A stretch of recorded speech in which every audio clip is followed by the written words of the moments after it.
can you talk about containing energy?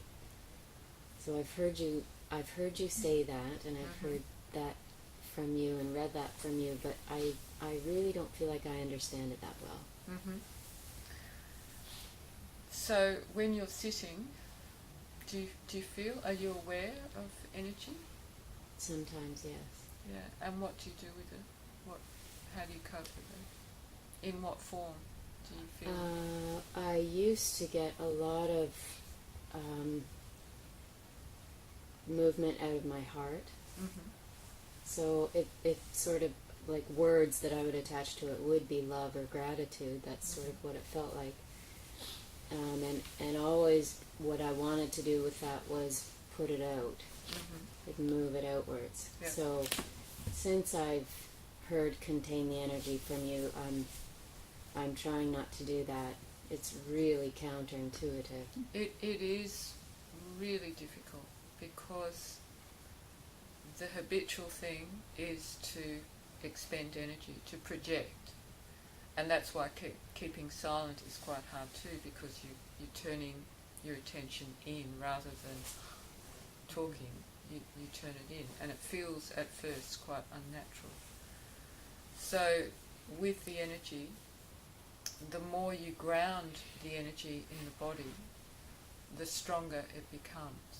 So when you express it, like move, and it's another reason you keep still, that's a way of containing the energy, just staying still and feeling that energy, whatever form it takes, whether it's love, pain, anxiety, fear. You contain it. It actually is the way through all this. It becomes stronger and deeper. It's the way to go more deeply into this rather than expending energy. It's all about the body, and it's all about energy. And we're taught to expend energy rather than contain it, to express things. But really the real way to express it is to contain it within you. And the more energy you contain, the faster your consciousness becomes. It quickens. So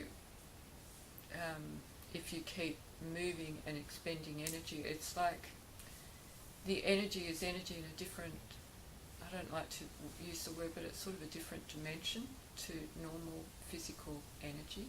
And we tend to waste a lot of energy thinking, expressing ourselves, projecting who we are. So this is containing that energy and transforming it into a more pure energy. It sounds strange, but that's what it is. It's almost a form of alchemy, where this energy, physical energy, mind energy, is transformed into pure consciousness, pure intelligence, a purer energy. Does that make sense? That makes sense.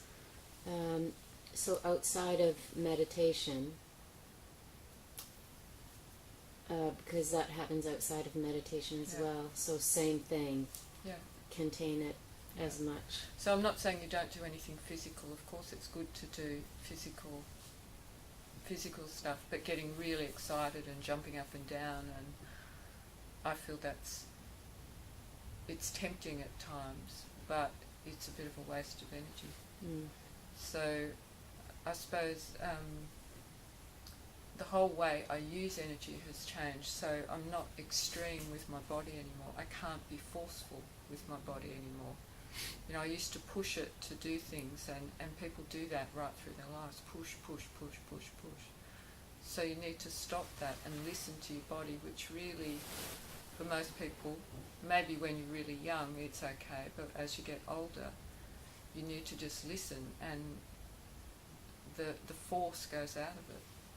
And maybe the age thing doesn't really matter, because I know people who come to me who are in their 20s and they've noticed a change in the way they use their energy and their body and all that too. It's a really fascinating thing.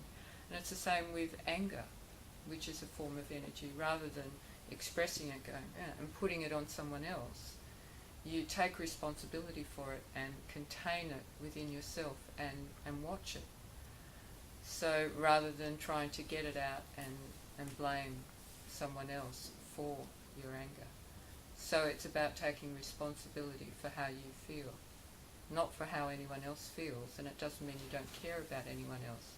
But once you take complete responsibility for how you feel, you just act naturally rather than selfishly. And projecting your anger onto someone else, trying, with the intention of getting it away from yourself, is a very, very selfish thing to do. Projecting your emotions on other people is quite selfish. What about love? What about expressing? Well, I wouldn't say love is an emotion. Oh, okay. Pure love is the absence of fear, which fear is an emotion, but love is something much more pure. So I wouldn't say it's an emotion. I'd say most people describe love as an emotion when it's really an attachment. And I suppose the word is misused a lot. People say, I love this, I love that, I love, so it's bandied around a fair bit. But real love is an amazing thing. So love, sure.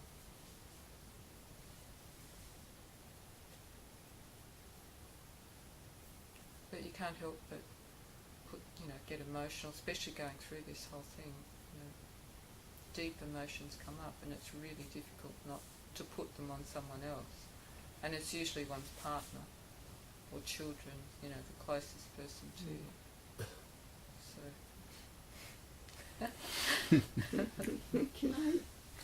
Can I ask you about anger? Just a simple thing. When you say take responsibility for the anger, you don't mean blaming yourself. No, but just not blaming yourself watching at it. all. Yeah, just watching it. Yeah. No, nobody's to blame. Right.